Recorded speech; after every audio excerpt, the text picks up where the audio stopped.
Man, as always, y'all already know who I am, man. This boy Drew the Charm Guy. You're tuned in to Charm Hour Live. Man, hit the like button, hit the subscribe button, y'all. Throw 50K in the chat. Y'all know we on the 50,000 sub campaign movement this year. We gonna achieve it. Here we have uncomfortable, controversial conversations, and that's what we want everybody to tune in to and tune in for and to be a part of the conversation. Y'all, y'all are more than welcome to be a part of this conversation with me. This is not a one-way conversation at all. Man, it's a crazy political season. It's a crazy political season. You know, we're talking politics more than ever. Last night, you know, Donald Trump addressed the House. Man, he addressed Congress. You know what I'm saying? He addressed them. He told them what his plans were. He addressed the American public. I thought it was a pretty fascinating speech. Um, and whether you agree with Donald Trump, whether you agree with Donald Trump, or whether you like Donald Trump, you have to admit that he has stayed on script. He stayed on goal as far as what he's been doing. He has been everything that he said he would do. He has done it. He has catered to the base, but not only has he catered to the base, he is definitely trying to convert those that don't believe. Um, Now, some things I felt was some fluff, like as far as taking the Panama Canal. I don't know how accessible that is. Like, I don't even know if that's something he could do, but I'm sure geopolitically there are things he can make happen to gain a better control of the Panama Canal. Greenland. I don't even know what's going on with Greenland. All this tossing around of purchasing the land and getting the land. That would be huge. That's a real like to get the landmass of Greenland and acquire that and put that into the United States. That's on a whole nother level. To me, that would be remarkable, man. So the political climate right now is wild, but I do want to touch on something that I've been touching on this channel for quite some time, and I'm finna get into that here right now. I want to touch on this thing with the Democratic Party and what they were doing and how they were acting the fool last night, as far as when they had their signs and that's a lie and this a lie, and then they had their shirts and all that other crap, whatever the case may be. I want to touch on that, and it's more along the lines of what I've been saying about the Democratic Party from the get go, is that the Democratic Party needs to be reformed. The Democratic Party needs to come up with a strategy on how they will get their politics across to the American public in such a way that will be more productive than what they've been doing this entire time.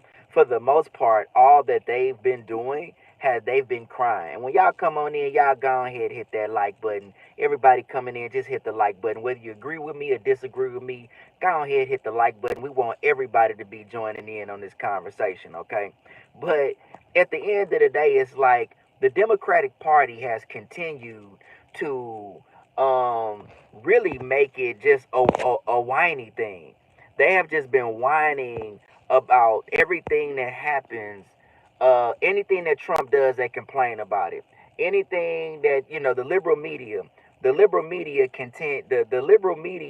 just continues to make it seem like Donald Trump is just gonna have an onslaught of just terrible decision making, and he's just gonna tank the country. That's just what they've been on the entire time. Yes, I'm in the United States. We talking U.S. politics. If you care about U.S. politics, you tuned in to the right place. But anyways, the Democratic Party. And by the way, y'all hit that like button. Everybody coming in right now, hit the like button, man. Y'all go ahead and get them likes up. Let's get them likes up. Don't come in. I know y'all can hear me out there in TV land. Don't just stop in and stare. Go ahead, hit the like button. And before you think about trolling, even if you want to troll, just hit the like button. I'm gonna let y'all troll in peace, because I'm not gonna really pay too much attention to them comments right now. I'm finna go ahead and get this down for everybody that wants to really hear this conversation. But the Democratic Party has just complained. If they have not made any, to me, they haven't made any type of movement towards having any strategy towards the future. I haven't seen the Democratic Party make any strategy towards the future as far as reaching out to their base. They've just been complaining. It's like when you got Al Green walking out of the house, well, being escorted out of the house last night for what? Al Green's from my city. I'm in Houston, Texas. Al Green is from my city. You know, I had somebody send me some of the bills he's been a part of, or you know, you know, of his track record, what he's agreed with, and whatever the case may be. And I don't think it's been terrible, but at the end of the day, the Democratic Party is so far removed from the American people, in my personal opinion, that walking out, throwing hissy fits and pouting just ain't the way to go right now. It's just not the way to go right now. We don't want to see that. We've showed you, we've told you that we have issue with you. We have some, we have some tension with you as a party. We really want you to fix it. We want you to fix it. We want you, I'm going to be honest with you. Do the people in mass, really care about do I think in mass we have a strong support for Donald Trump? Not really, but I feel like for the most part, most people feel that Donald Trump, he stands on business, he stands on his word, everything he said he was going to do, and the things that we really care about as an American public, he went after. Immigration is something we care about. Immigration is something that we've cared about for a long time. When you look at how many immigrants, illegal immigrants, came into this country while the last administration was in, it was extraordinary. It was a large amount. Kamala, you were the border czar, and you don't even have a good answer for how this happened. So we care about that. We care about the economy. Now, you can't fix the economy overnight. You're not going to be able to fix the economy overnight. But when you hear what he said yesterday about, bringing, manufacturing back to the U.S., we care about that. We want manufacturing back in the U.S. We want job creation. He is talking about the things that the public in mass cares about. He's hitting all demographics. He's saying what the rich want to hear. We know he's going to give them tax breaks. And then at the same token, us as the average American, average people, he wants to give jobs. He wants to create some kind of, he wants to create some jobs for you. He wants to incentivize that to be the case. And the only way he's going to be able to do that is to make it to where the rich can get rich. They want to get rich. They want to make more money. That's going to incentivize them to hire more people and bring their manufacturing back. These are the things that he wants to do. So he's been on, I'm not a MAGA dude. I'm a moderate conservative.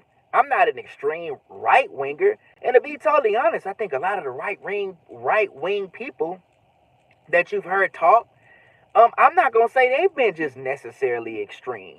But at the same time, we all, I think for the most part, the majority of the world is just becoming more conservative because things have gotten so extremely liberal, extremely left. So that's how you get a guy like Trump in. That's how you got, Canadians kind of, they're tired of, they want to go more conservative. And you've seen this in other parts of the country. Speaking of the UK, I'm hearing the UK has, they've been kind of on this conservative wave for quite some time, okay? But the Democratic Party just doesn't seem to be making that connection. You got people like Jasmine Crockett, man. What's wrong with Jasmine Crockett? You got somebody like Jasmine Crockett sitting up here dancing and doing this Kendrick Lamar TikTok challenge. You got somebody like Jasmine Crockett sitting up here doing this old silly TikTok challenge in her job. For what? For what? Why are you doing that? Why are you sitting up here doing that? Why are you up here when they ask you about Elon Musk or they ask you? First off, she left. She walked out of the president's speech. And then what she had to say about it was just horrible. She sounded like a hood rat. Jasmine Crockett is a hood rat. Jasmine Crockett is just a hood rat through and through. She sound like it.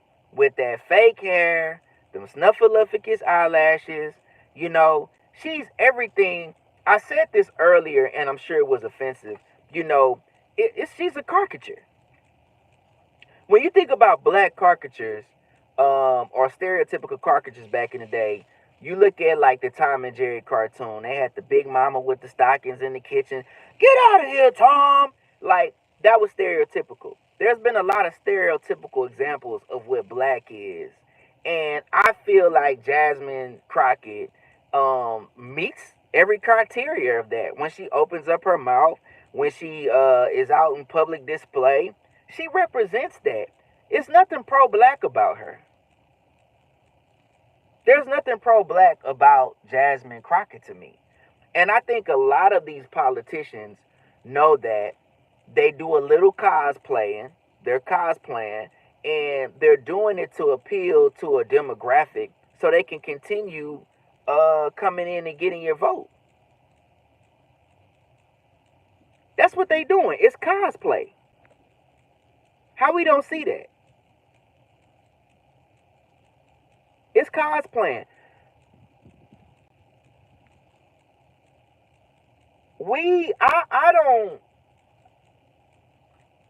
I don't think that the civil rights movement was about anything outside of addressing directly, primarily, the issue that black people face in the United States of America.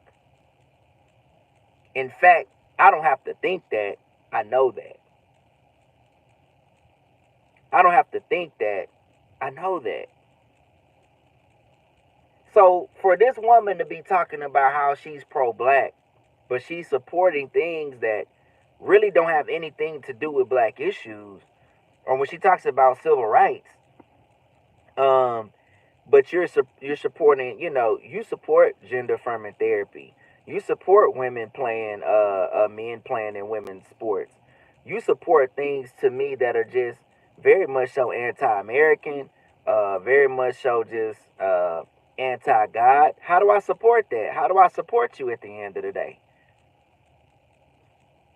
When I first brought up Jasmine Crockett and I started talking about Jasmine Crockett, a lot of the flack I got was, you're hating on black women.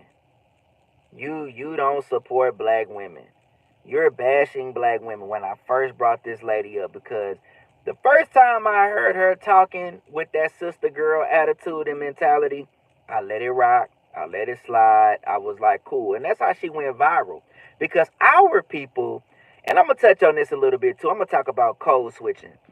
Something that we have kind of misconstrued with this whole code switching thing is, I'm not gonna code switch, but at the same time I can't be unprofessional. I can't be unprofessional at work. Y'all that made this whole I'm not gonna code switch thing into, I'm just gonna show up to work and talk like how I would at the house. Nah, man, you can't be doing that. And if code switching, are we saying that you don't want to sound more white?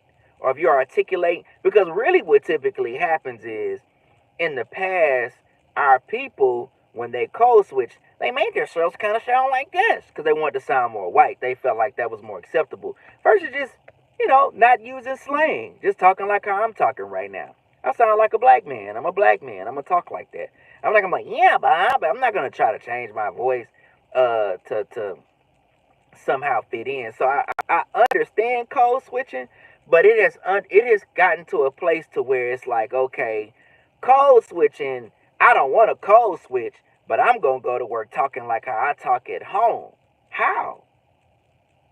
That's what Jasmine Crockett does. A lot of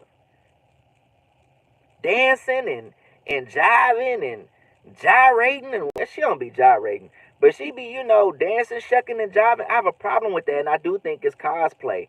And I do think that she's kind of, some of the pushback that I've gotten about her is that, oh, well, she's being herself. She's being down to earth. She can talk like that. How? When y'all come in, hit that like button for me. I appreciate y'all. Every like I get, I appreciate y'all. I surely do. Because when y'all hit that like button, YouTube is going to recommend this channel. And YouTube going to recommend the conversation. I feel like this is an important conversation for everybody to be a part of. So I really thank you for all the likes. More than anything, I appreciate the likes. But I just don't understand how that is considered being herself when she's acting like the stereotype. What has Jasmine Crockett provided to her party and to the conversation to combat the opposition?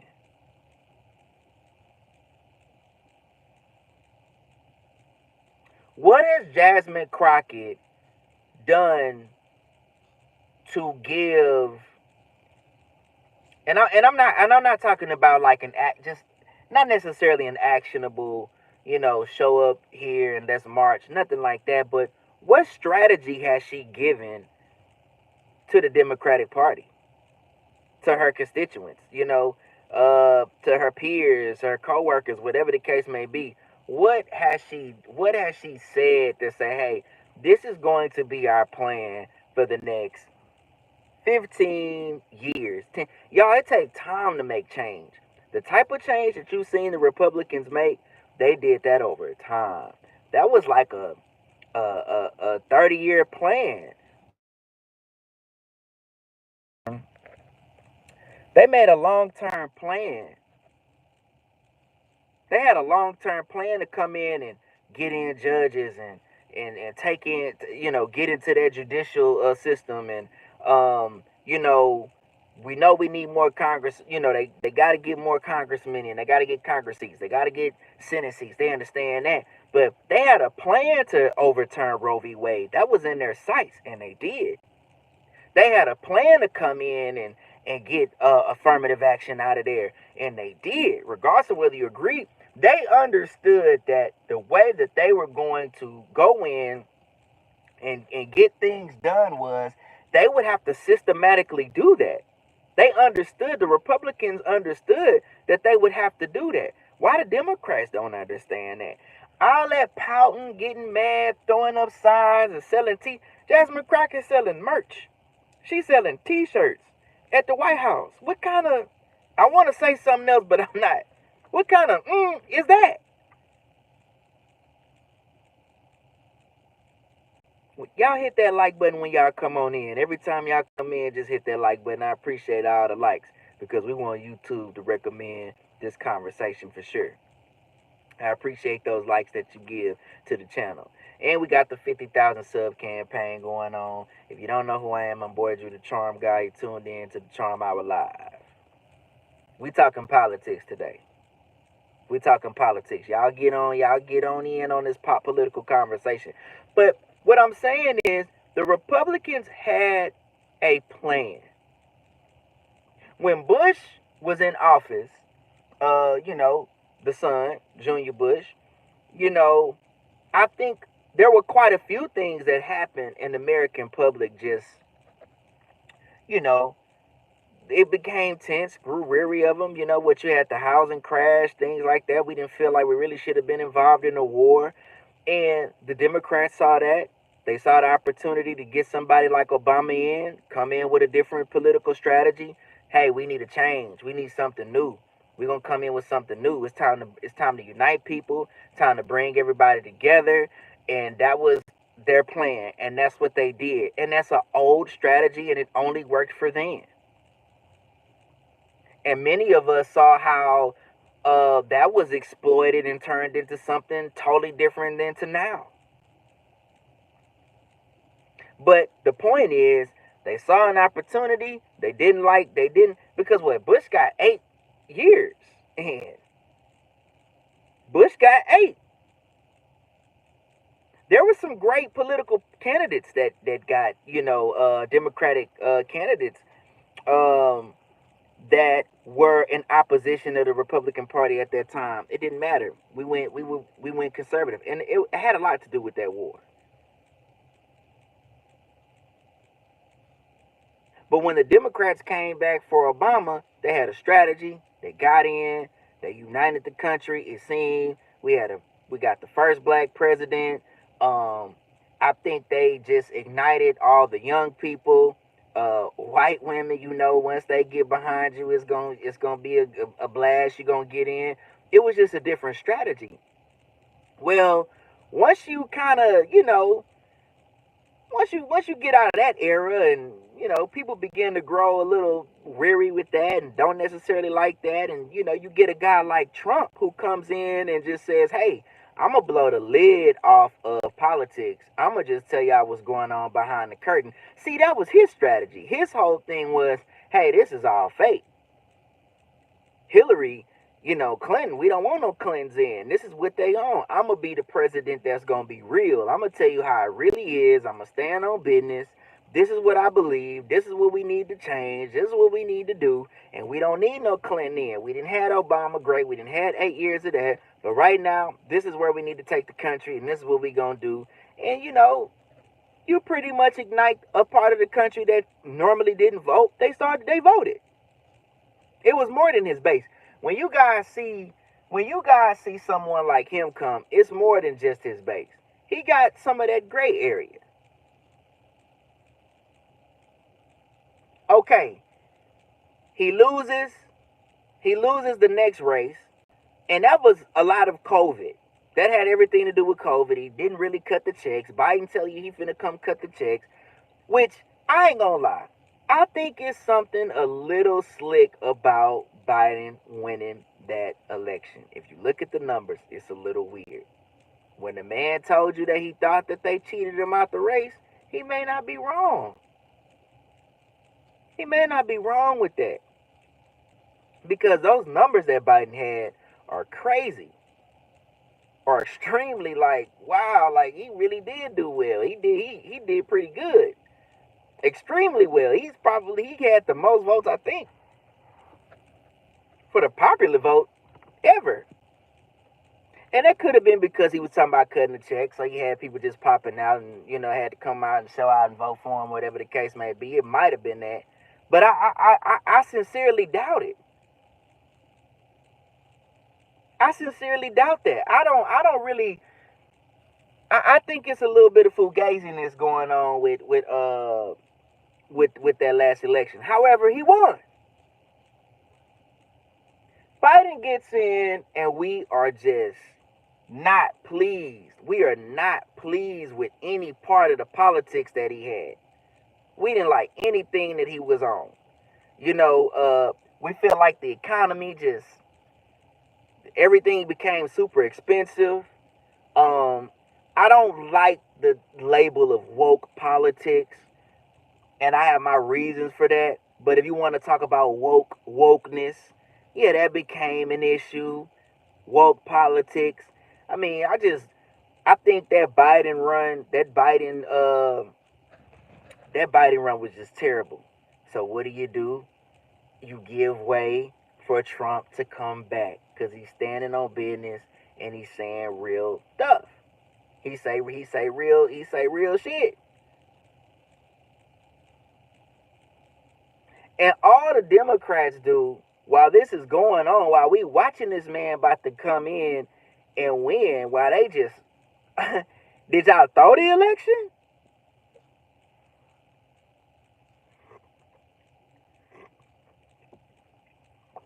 Did y'all throw the election? Didn't have a good candidate. I'm just kind of giving the recap before we get to where we at right now. He didn't have a good candidate. She wasn't in no primary.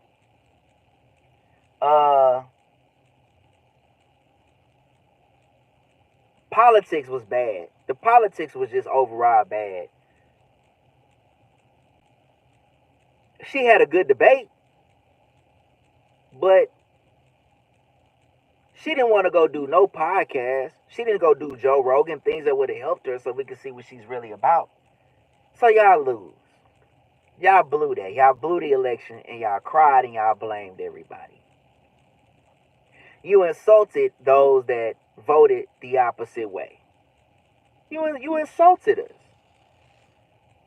Then you hit us with the whole we not educated. It's the people that were not degreed up went and voted for Trump like that's a problem. Since when was that an issue? Since when? So I need a college degree to make an informed decision about who I want to be the president of my country? Is that what I need? I mean, terrible. Terrible.